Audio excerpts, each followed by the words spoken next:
While the United States government presses its case for launching a strike against Syrian President Bashar al-Assad's government, the increasingly isolated Syrian leader sat down for a rare interview in which he denied that he used chemical weapons against his own people. The U.S. says Assad's government used the illegal weapons to kill more than 1,400 civilians in a suburb near the capital. But Assad, speaking to CBS's Charlie Rose in his first interview on an American television channel since 2011, said he had no knowledge of such an attack and challenged the U.S. to present evidence. Asked what would happen if the U.S. launched a strike against his regime, Assad hinted at what analysts saw as threats of reprisal attacks against Western interests. Are you suggesting that if, in fact, there's a strike, there would be repercussions against the United States from your friends in other countries like Iran or Hezbollah or others? Yeah, as I said, it may take different forms, direct and indirect. Direct when people want to retaliate, or governments.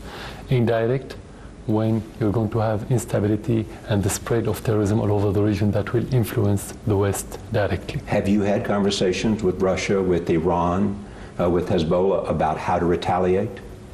We don't discuss this issue as a government, but we discuss the repercussions, which is more important because sometimes repercussions could be more destroying than the strike itself.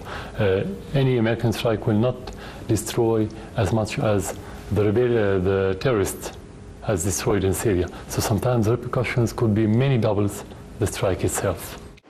Assad went on to warn that a strike against his regime would aid members of al-Qaeda and other extremist groups such as the al-Nusra Front, whose members have been fighting alongside rebel groups.